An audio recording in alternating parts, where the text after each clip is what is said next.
បងប្អូនទាំងអស់គ្នានេះគឺជា tablet series ថ្មីរូបរាងថ្មីតម្លៃទាបត្រឹមតែជាង$200វាអាចដាក់ SIM card ប្រើអ៊ីនធឺណិត 4G ធ្វើការនៅខាងក្រៅបានមានអេក្រង់ច្បាស់គុណភាព 2.5K មាន speaker 4គ្រាប់ជុំវិញបាន RAM ធំទំហំ 16GB memory ក៏ធំទំហំ 256GB នេះគឺជា Honor Pad X9a ដែលគេហៅថាជា AI tablet នៅពេលទិញ tablet យើងក៏ទទួលបាននៅ keyboard និង bit មកជាមួយផងដែរ tablet មាន tray សម្រាប់ដាក់បន្ថែម memory card បានមួយនិងដាក់ SIM card បានមួយសម្រាប់ call ឬក៏ប្រើអ៊ីនធឺណិតពេលធ្វើការអនឡាញឆ្លើយឆ្លងគ្នាអីចឹងទៅ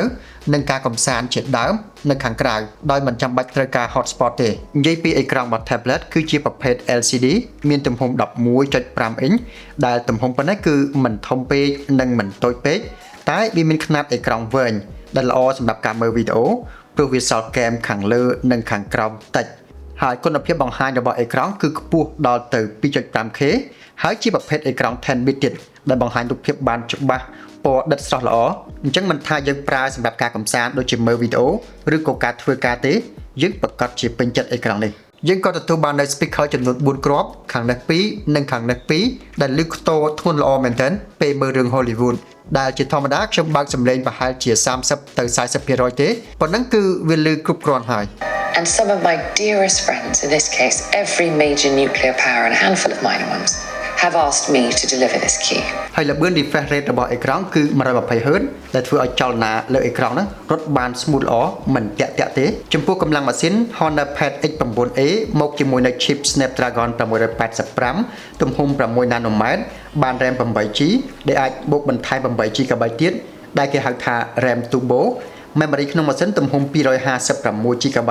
និងដំណើរការដោយ Android 15ចេញពីប្រអប់ផងដែរល្បឿនម៉ាស៊ីនប៉ុណ្ណេះរាប់បានថាកម្លាំងមធ្យមតែចំពោះការប្រើទូទៅដូចជាចូលទៅកម្មវិធីចេញឆ្លាស់ពីកម្មវិធីអីវាដំណើរការបានរលូនទេខ្ញុំក៏សាកយក tablet ទៅលេង game ផងដែរមានអី graphic វារត់ស្អាតប៉ុណ្ណេះគឺទទួលយកបានហើយមិនអីទេអ្វីដែលពិសេសគឺយើងអាចវាយអក្សរខ្មែរបានពេញលេញចឹងយើងអាចប្រើការងារកត់ត្រាផ្សេងៗសរសេរ script សម្រាប់វីដេអូជាភាសាខ្មែរឬក៏ជាអង់គ្លេសឆ្លាស់ពីអង់គ្លេសទៅខ្មែរឆ្លាស់ពីខ្មែរទៅអង់គ្លេសប្រើបានដូចកុំព្យូទ័រអញ្ចឹងដែរអត់បញ្ហាទេកម្មវិធី Honor Doc អាចបង្កើតឯកសារដែលមានទម្រង់ដូចជា Microsoft Word, Excel និង PowerPoint បានខ្ញុំក៏តេស្តរូបមន្តខ្លះៗដូចជារូបមន្តសាំនិងមុខងារ Fill វាដំណើរការបានល្អយើងអាចប្រើកត់ត្រាចំណាយចំណូលឬក៏ធ្វើបញ្ជីស្នាមផ្សេងៗនៅលើ tablet ដោយមិនចាំបាច់រត់ទៅរកកុំព្យូទ័រទេហើយបើចង់កាត់តវីដេអូមិនបាច់តម្លើងកម្មវិធីអីទាំងអស់យើងអាចប្រើមុខងារ Cut ដែលមកជាមួយស្រាប់ក្នុងកម្មវិធី Gallery តែម្ដងដោយផ្ទាំងបញ្ជី interface ហ្នឹងគឺស្រដៀកគ្នាច្រើនទៅនឹងកម្មវិធី CapCut ហើយយើងអាចដាក់អក្សរខ្មែរលើនឹងក៏បានហើយថែមទាំងអត់មានពាណិជ្ជកម្មមករំខានយើងទៀតផងមុខងារ AI ក៏មានដែរគ្រាន់តែមិនសូវច្រើនទេដូចជានៅក្នុងកម្មវិធី Note យើងអាចចុចថតសំឡេងវានឹងស្ដាប់បំលែងទៅជាអក្សរឲ្យយើងតែវាស្គាល់តែភាសាអង់គ្លេសទេភាសាខ្មែរមិនទាន់ស្គាល់នៅឡើយទេចំពោះថាមពលថ្មក្នុង tablet នេះមានទំហំ 8300 mAh ដែលអាចរាប់បានថាធំហើយប៉ុណ្ណឹងនឹងប្រើប្រាស់បានយូរប្រើមួយថ្ងៃពេញអីមិនទាន់ទៅណាទេហើយប្រើបែបធ្វើការបានដល់ទៅ2ថ្ងៃទៅ3ថ្ងៃទើបត្រូវសាកម្ដងទៀតយើងក៏ទទួលបាននៅល្បឿនសាកថ្មលឿន 35W ហើយដុំសាកនិងខ្សែសាក 35W ហ្នឹងក៏មកជាមួយក្នុងប្រអប់ផងដែរនិយាយពីក្តារចុចឬក៏ keyboard ដែលភ្ជាប់មកជាមួយគឺមានគុណភាពល្អនៅខាងគៀននេះមានកន្លែងបិទបើកពេលយើងប្រើយើងបើកវាទៅហើយពេលប្រើហើយពេលឈប់ប្រើយើងបិទវាទៅដើម្បីសន្សំចែកថ្មនិងមាន USB Type C មួយសម្រាប់សាកថ្មវាភ្ជាប់ទៅកាន់ tablet តាមរយៈ Bluetooth ហើយក្របក្តារចុចនេះគឺវាឆ្លើយតបនឹងកម្លាំងសង្កត់បានល្អហើយពេលបិទឈប់ប្រើ keyboard ហ្នឹងក៏ដើរតួជា case ការពារ tablet ពេលយកតាមខ្លួនផងដែរហើយចំពោះប៊ិចនេះយើងអាចប្រើសម្រាប់បញ្ជាមនុយទៅមកបានឬក៏គូសវាសនៅក្នុងកម្មវិធីផ្សេងៗបានហើយវាមានថ្មក្នុងនឹងរបស់វាយើងអាចសាកថ្មតាមរុន Type C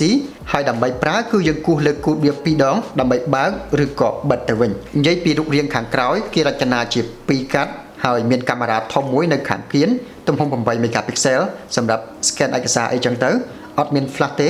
និងមាន logo Honor នៅចំកណ្ដាលដែលមើលទៅវាស្រស់ស្អាតមួយបែបទៀតសរុបចុងក្រោយនេះគឺជា tablet ដែលមានតម្លៃសមរម្យមកជាមួយនឹង accessory ជាឈុតមានក្តារចុចមានប៊ិចអាចប្រើបានការងារច្រើនទាំងការងារ Office ការងារកាត់តវីដេអូសម្រាប់អាជីវកម្មនិងការកម្សាន្តដ៏ពេញលេញមួយ ជាមួយនឹងអេក្រង់កម្រិត 2.5K speaker surround sound 4គ្រាប់ប៉ុណ្ណឹងមើលរឿងបែកផ្សែងហើយបើសិនជាមានចម្ងល់ឬក៏មតិយោបល់ផ្សេងៗកុំភ្លេចទៅសេនៅក្នុង comment ខាងក្រោមឲ្យខ្ញុំបានដឹងផងជួបគ្នានៅវីដេអូក្រោយទៀត